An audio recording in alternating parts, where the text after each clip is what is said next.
Hi, everyone. Catherine Avery of productivitybydesign.com and your host of the Uncluttered Office podcast. I'm here with Kerstin. I should have asked how to say your last name. Is it Rao or Rao? Rao, like wow. Rao, like wow. Okay, I'll never forget it again. Kerstin Rao taught for 34 years with a focus on gifted and twice exceptional students. Her master's in special ed is from Bank Street, and her undergraduate is from Vassar in studio art. She's now a solopreneur, having launched CuppaCards, which carries stationery based on her own artwork, which is gorgeous. And she gave me a pad with her beautiful drawings, and also is in charge of Curate Your Mate, a dating coaching service to boost the confidence and strategies of midlife women seeking a life partner. She's also a comedy nerd and performs improv with her troupe Fairfield of Dreams. I had no idea you did improv. How cool is that? So welcome, Kerstin. Wow.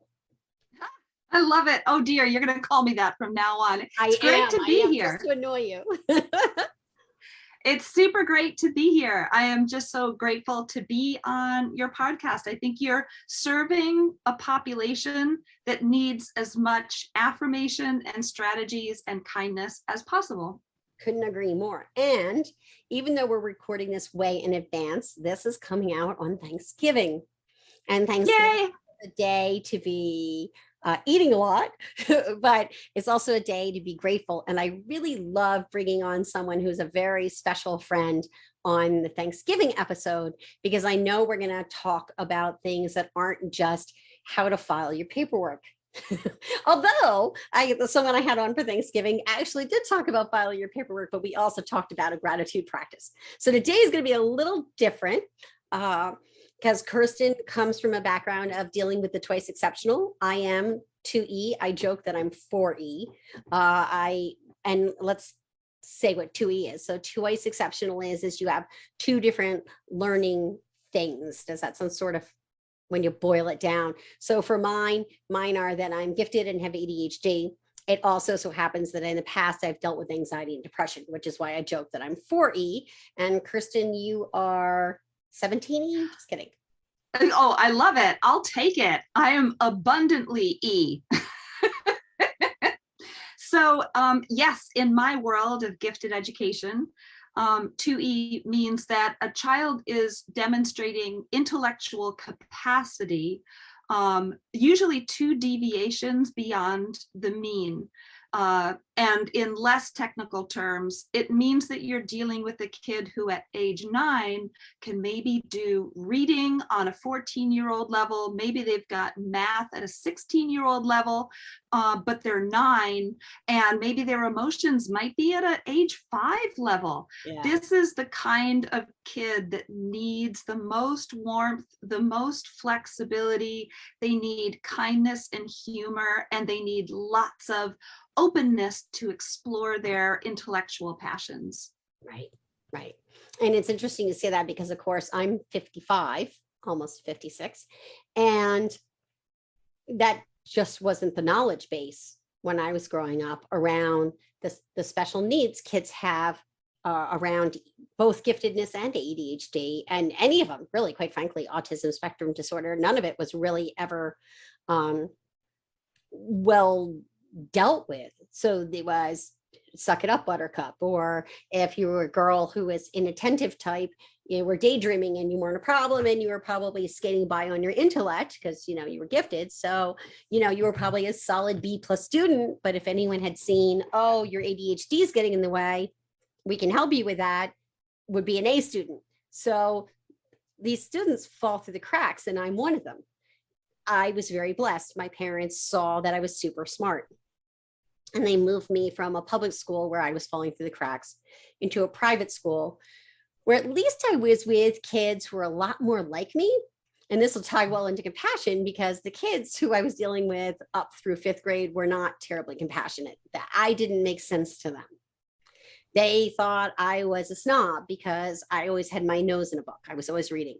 And I am that kid who read at, I think I was reading in kindergarten. The teacher didn't know what to do with me and another girl named Darcy Davis. No idea where Darcy is now, but I'll always remember this. And we had blown through all of the reading for kindergarten by November. And so there was just nothing out there. So what she was giving us to read was a Reader's Digest, which is written, I don't know if you know this, at a 4th grade level, so that as many people as possible can get educated about the world. So that's the whole purpose of Reader's Digest, which I learned as an adult. So it's written to this 4th grade level. Well, if you're a kindergartner and you're reading 4th grade level, that kind of tells you already what's going on there, right? But again, this is a lot of years ago and no one thought about that. It just wasn't on the radar screen for people. So, you know, when I went to a private school, the kids were much more like me. There were a lot of really, really smart kids. And if I was the kid reading a book in the corner, it didn't seem weird because half the other kids were doing it. So yeah, it was kind of a different situation. And then I became much more social and more comfortable. I am back a year sort of because I have a December birthday. And I think socially that was a gift to me because I definitely had that really slow burn on the social aspect of things. What do they call that? Late bloomer. I was a late bloomer. I love it. So, and I'm okay with that. I actually think there's some pluses to being a late bloomer. So, I consider myself an ongoing bloomer. Let's level up. I like that. I am perpetually blooming. Well, you are. And so we should talk about blooming because the theme of your artwork and CuppaCards is all around these magnificently gorgeous flowers.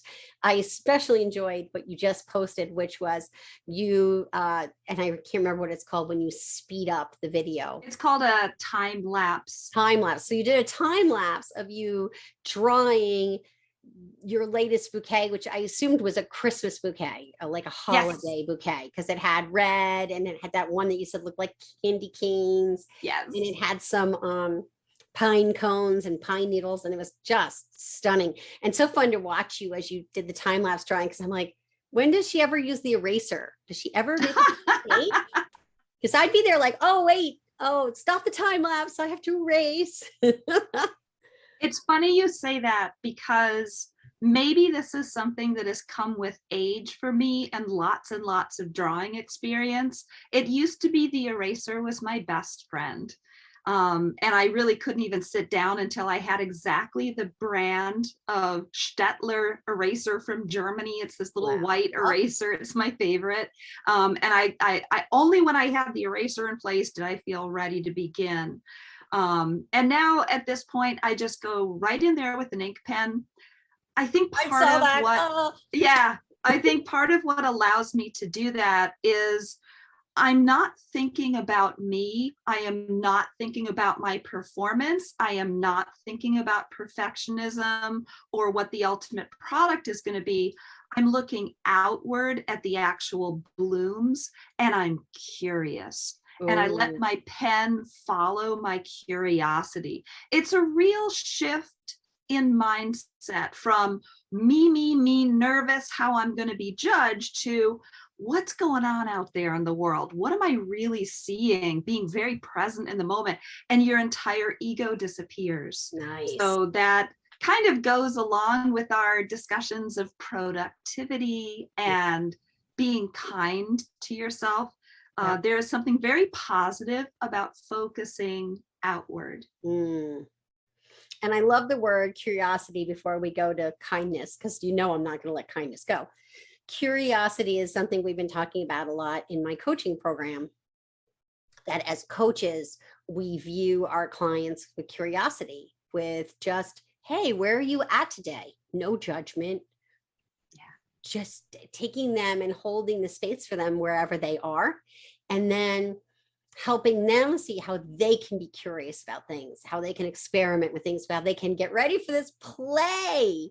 Because some of the things you're trying that are new habits, it can be more fun if you can kind of gamify it and make it about play instead of it being this big drama heavy, oh my gosh, you must be productive. And I'm sort of weird in that I'm a productivity coach who believes that to be truly productive, we need to learn how to be intentionally unproductive.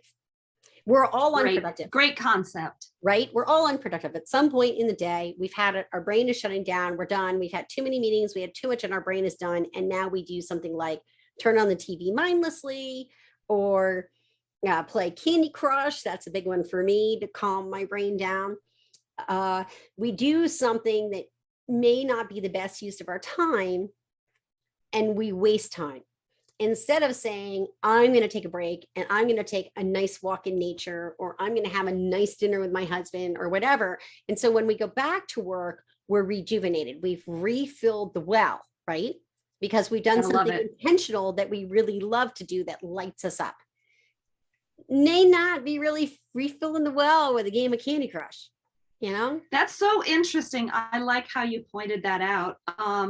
I agree with you. And I wanted to step back a concept or two. You use this concept of holding space and being non-judgmental and allowing for curiosity. Those are exactly the qualities in a classroom that a twice exceptional child needs, as well as an adult who is at some kind of crossroads in their life. That gift of holding space, meeting the client where they are, being genuinely curious. Right. Who are you? What makes you tick? How are you doing? Let's follow your thought a little further. I wonder if, and then you offer something they may want to consider or may want to try. A little bit of light humor when things have gotten a little heavy or morose.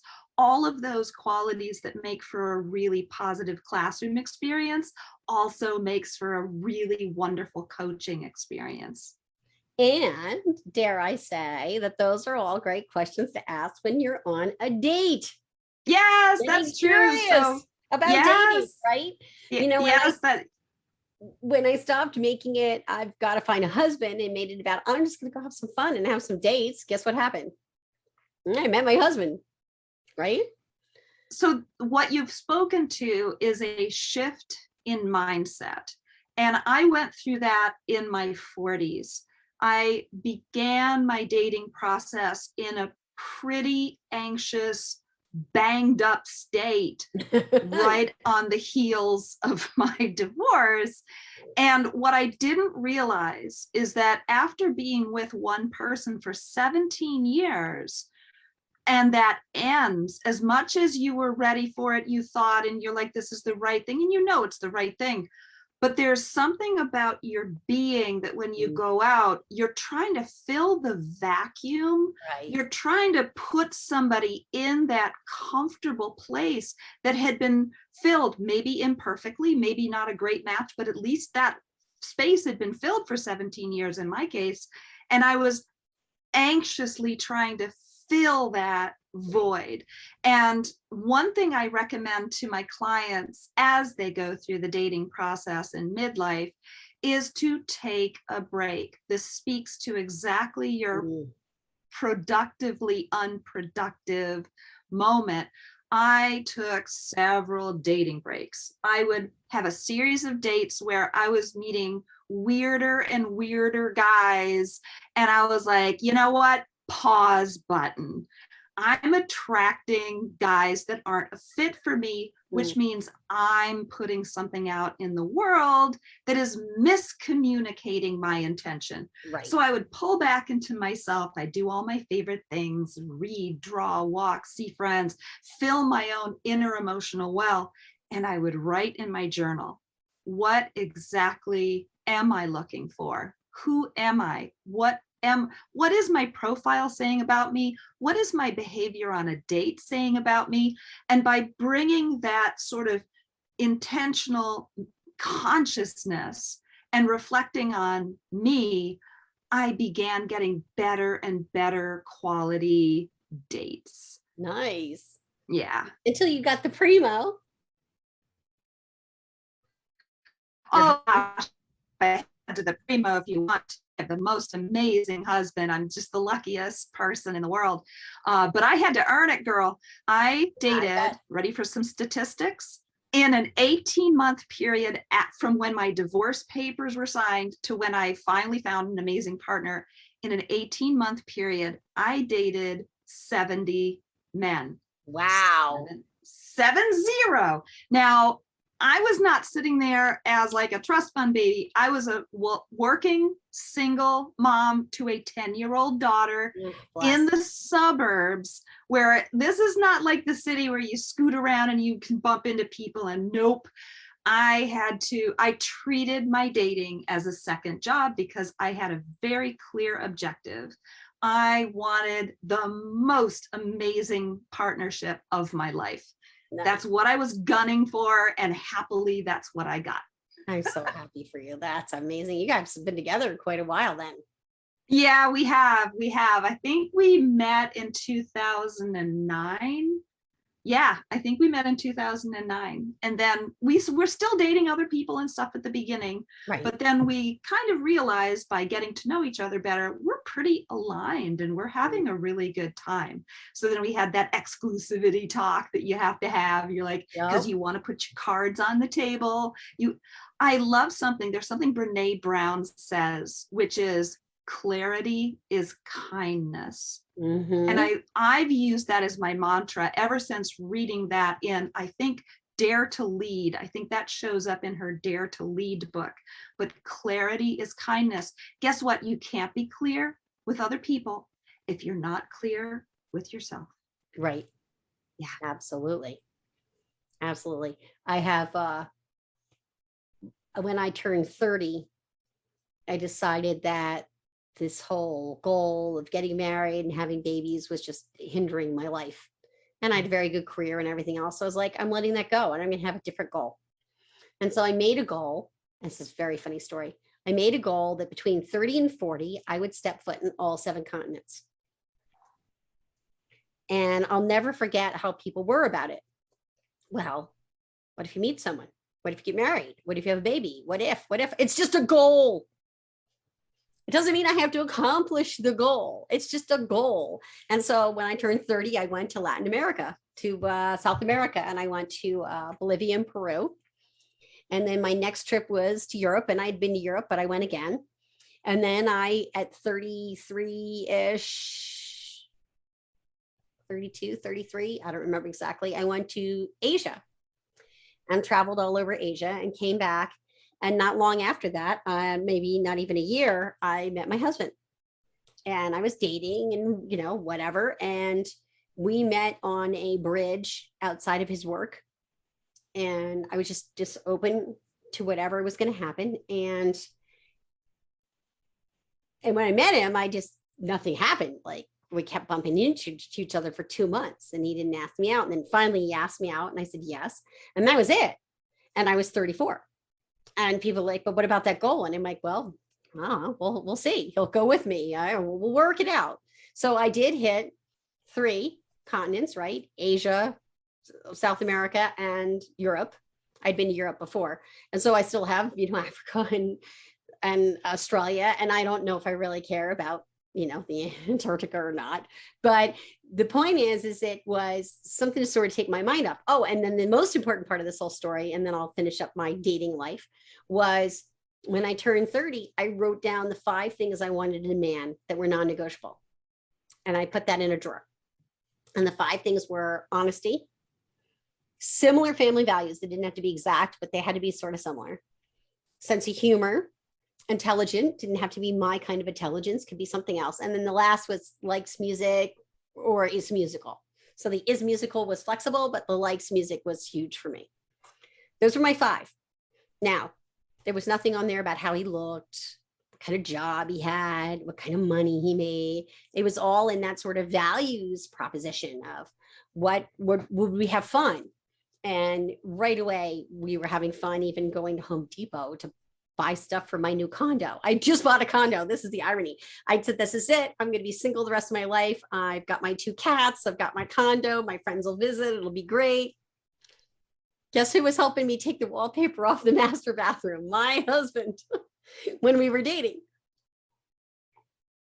Oh my goodness. Well, I'm going to respond to 2 aspects of your story. Number 1, by shifting from anxiously trying to find a partner. Sometimes we can be driven by anxiety, which can also be created by societal expectations, family expectations, friend expectations. That is something that is an outside force acting upon us, which triggers our anxiety. So you stepped out of anxiety mode. You just relieved yourself of that expectation, and you set a goal for the richness of your own life. Right. That's the real goal. The seven continents is not the goal. The goal is the richness of your own life. And the second thing I wanted to respond to was, you and I both hit a turning point so similar, where we stopped and we wrote down the essential values of what we wanted in a partner. Physically writing it down, I did the exact same thing. I did it almost ritualistically. It took me about 3 days where I really contemplated what's going to feel right from my heart, from my mind, from my body. And so I literally wrote down all those inner qualities that I was looking for. And just like you, I put it in a drawer and didn't look at it again. Because what that does is clarifies your intention. From that moment forward, going back to Brene Brown, clarity is kindness. You were putting out the vibe. You were much clearer about what you were going for. And there's something about that that actually reduces the overall anxiety. When you're clear, your anxiety goes down. Yeah. And it made a huge difference, because then that's, I also made a goal that if I dated someone once, I would date them twice. Because I did not make that goal. First date. Sometimes you have a lousy first date. So, if they wanted to go out a second time, I would go, because I felt like, well, I want to just see if we just and I had a really lousy first date with my husband. Oh my God, it was terrible. Not him, me. I get so embarrassed, but he called me the very next day. So I guess it worked out. I love the vulnerability that you just shared. That's very endearing. It was very cute. He thought it was adorable. Because he said, why'd you call me the next day after I was such a dork? And he laughed. He said, because then I knew you liked me. Oh my gosh. I literally just got like joyful goosebumps. Right. It was a sure thing. You were so dorky. I could tell you liked me. Gosh, that's great. It was very funny. What I love about that is, when we are twice exceptional, ADHD, when we've got anxiety, depression, any number of things that frankly most of us are carrying around. Oh yeah. When we have that, right? Think about it. Oh my gosh. When we have that, I'm going to go back to my buddy Brene. We armor up. We put up armor of all different types. And the beautiful thing is, on that first date that you felt like, oh no, I blew it, you actually had let your armor down, and your future husband saw a glimpse of who you really are, your vulnerable, imperfect, dorky self. And that's where the connection actually happens. Connection doesn't happen between armor unless you're jousting and trying to knock each other off a horse. That's the purpose of armor. That's not a date. That's a joust. That's funny. Yeah. It's your logo tagline thing. It should be. Oh my gosh, there's so many ways that things can go wrong on a date. And it's often, we just have to reflect and say, oh, what did I do to help that situation tank? I love your policy of making sure you had a second date, because what's underneath that is a certain amount of grace. You were offering grace to yourself and grace to the men that took the time to meet you and date you. And when I think about gratitude, because it's Thanksgiving, I do think about the call to extend a little more grace to ourselves and to others.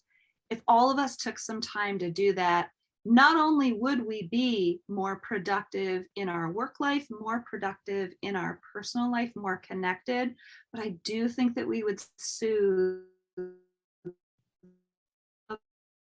national level of anxiety, Again, put down that armor. We're not jousting. We're a country. We've got problems to solve together, and armor is not going to get us there. Oh, so there you go. I've wrapped it all up with gratitude and grace. But we're not done. We're not done. Wait, there's more, because we have yet to talk about, and it's closely interrelated to gratitude and grace, is compassion. Yes. You know, I'm going to tell you a story of two boys. All right. There was one boy that I knew in high school, and he got in trouble all the time. This is back in the 70s, the late 70s, early 80s, and this is down in the South. This little boy was in the principal's room all the time. And the other kids, frankly, would get so annoyed with him. And I remember one day having a conversation. I just took a chance and I sat with him at lunchtime. And his armor was way up because life had been treating him so badly. He couldn't help his impulsivity. He would shout things out in class. He would grab things out of people's hands. He was ADHD before it was a diagnosis. You bet. And I remember sitting with him at lunch. Now, by the way, really fast, were you a kid in this story? I was a kid. Okay, this is the 70s and 80s. I was a high school kid, and I just sat with him at lunch, and I was like, what are you into? Like, what are your interests? And I learned so much about him, and he kind of softened a little bit. And I thought, gosh, there's a person in there. Everyone shuns him and is mean, but there's a person in there.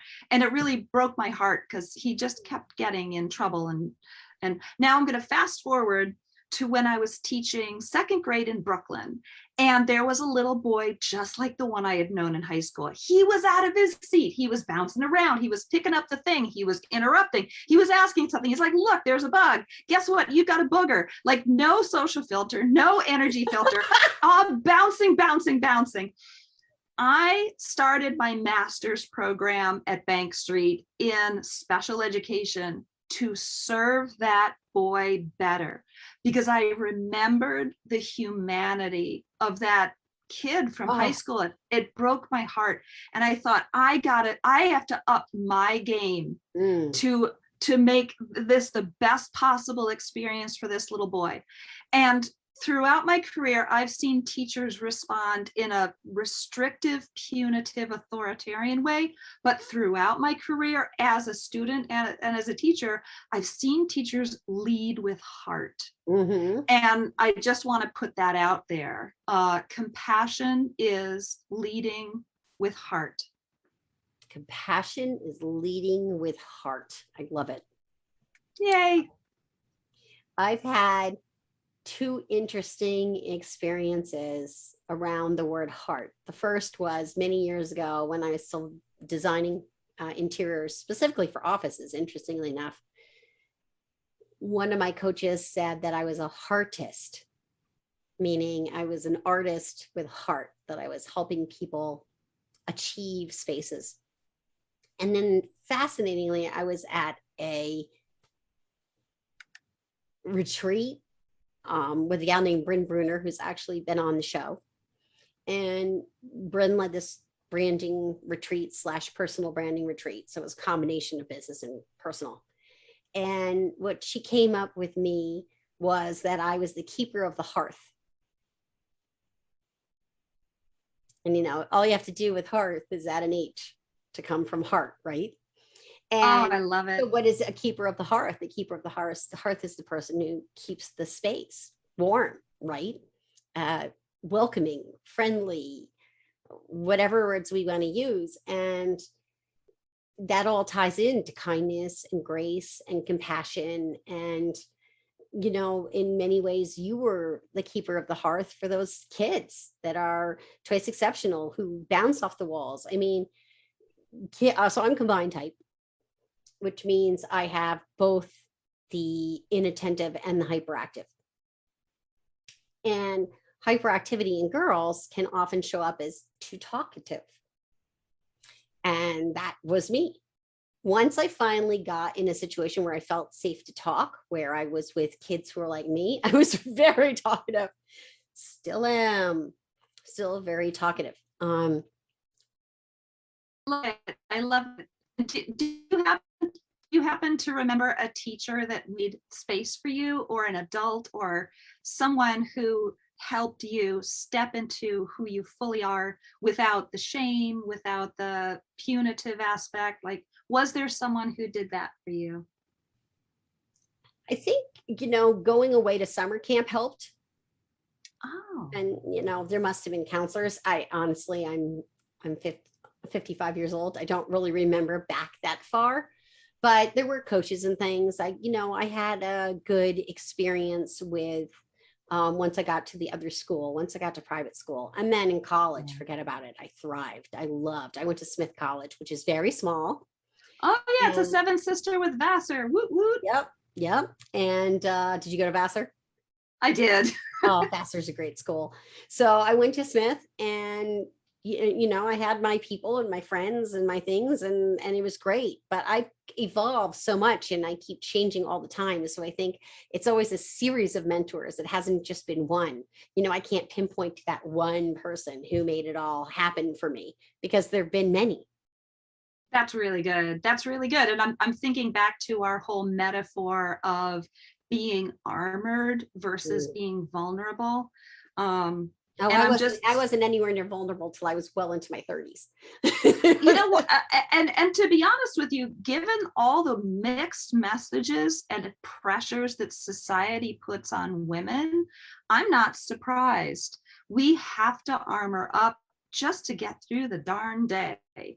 So that is one of the beautiful things I found at midlife, is that's when I finally could set aside the armor and say, this is who I am, and I'm not perfect.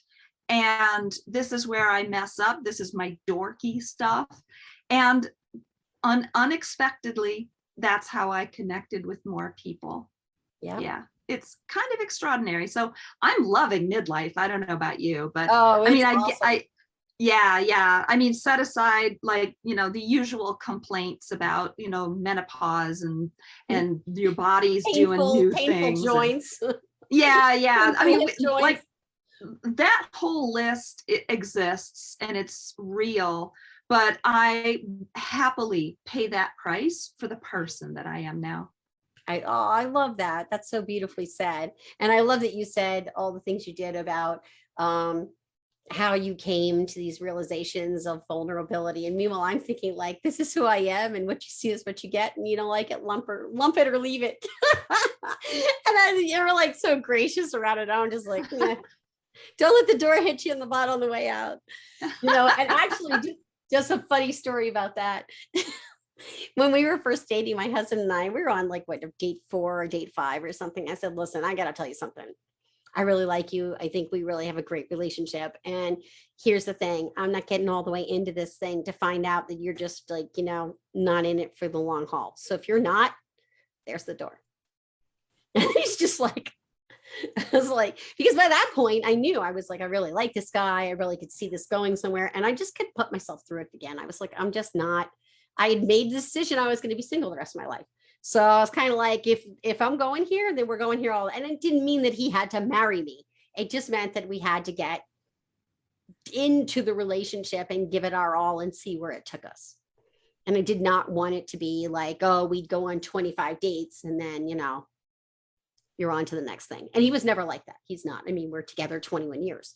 But I think there's something to be said about, his compassion and his grace taking that second date with me when I was kind of like, dark alert. I love it. I love both ends of that story, because what you did was you realized what your heart was telling you by the 4th or 5th date. And rather than do what we have been told by dumb beauty magazine quizzes since we were teenagers, how to make a guy like you without being obvious about it, like all that subterfuge that we were literally coached to do by well-meaning adults and by those stupid quizzes. Instead of that, you stood in your truth and you said, I really like you, and I don't want to spend my time on this if you're just goofing around. So that was a risk that you took, and I'm glad it doesn't always. but it paid off. I'm really happy for you. Angie, we lost Kerstin for a minute, so we're going to go back and say that. So go back to where you were saying, and hopefully she can splice. So I was saying about my husband and how he was great and, you know, whatever I said. And then if you can start again with your thought around how I was vulnerable in that situation, and then hopefully she can splice. So I'm responding to your story, Catherine, about your 4th or 5th date where you drew a line in the sand and you said, listen, I'm really liking you and who we are together, but I don't want to hang around if you're just goofing around. So what you did was you stood in your truth, which is a risk. It's a vulnerable risk. And sometimes you will find out very quickly the guy is like, yeah, no, not so much. Happily, yours paid off. He was in it to win it. But there is something courageous about drawing that line in the sand and being clear. Again, clarity is kindness. So you took a risk, but you also would have cut your losses sooner if you didn't do that thing that those beauty magazines and those dumb quizzes that taught us how to sneakily win over a man, which is so awful. I mean, that's just dysfunction on a magazine page. It's lacking integrity. Yeah. And that's where all this, it's where the magic happens. The vulnerability is really where the magic happens. And I feel like this is like the perfect spot to sort of wrap up, because we've covered grace and gratitude and compassion and integrity and all these incredible things that we can do to help connect with one another, whether that's in personal life, whether that's in business, etc. Didn't spend a lot of time on productivity. Sometimes we don't, but I'm okay with that, because at the end, we always have a productivity strategy, and Kerstin is going to share hers. All right. This is, first of all, the number one thing is to actively choose joy. So if you find yourself getting stressed, you're overwhelmed, things are piled up and you're just, and then you're having a rotten day. What I do is I pause. When I feel that anxious, awful energy rise in me, I pause. I plant myself, my butt in my chair. I put my 2 feet flat on the ground. I pull my shoulders back. I close my eyes and I inhale to the count of 4. I hold it for 4. I exhale to the count of 4, and I hold that exhale for 4. I do that 4 or 5 times. And now I've re-entered my body in this moment rather than the spin, spin, spin in my head. Right. And once I'm there, once I'm in my body, I ask myself, what's one good thing that I'm going to do when I open my eyes? That's it. You're still going to have everything piled up. You're still going to have things waiting for you, but you've shifted on the inside, right? And you've taken control with a joyful attitude. Responsive instead of reactive. And it's huge. And that's a very grounding exercise we can do anytime, anywhere. You know, I always joke that you can do a little mini meditation like that right on the subway, and nobody's going to know. Nobody's watching you. They're busy with their own stuff. They're busy. I even do it. Like, let's say I'm at a red light and traffic is stressing me out and I'm late for something and I'm the buzz, all the bad stuff spinning in my head. I don't close my eyes, but I just look at the steering wheel and I do the breathing. I get better quickly whenever I take the moment to do that. The power is in the pause. Ooh, yes, I like that. That's really good. Thank you so much for coming on. Kerstin, how can people find you? And I know there's going to be more than one way because you have more than one business. I have 2 businesses. So if you are looking to connect with someone with absolutely beautiful greeting cards that are made by a Connecticut artist and completely produced in Connecticut, locally made, woman-owned business, look for www.CuppaCards.com. That's CuppaCards.com. So delight to send you some stationery. Take a look and let me know what you like. The other place to find me, if you are a midlife person with your act together in everything except dating, you're super frustrated by dating, I specialize in holding space and giving you concrete tactics and strategies to move yourself past your fears, past your barriers, and really put yourself out there in a clear and positive way. That is Curate Your Mate. So www.curateyourmate, all one word, .com. Nice. Love it. Thank you so much again for coming on. We had so much fun. Oh, we had some good laughs. Indeed we did. Thanks.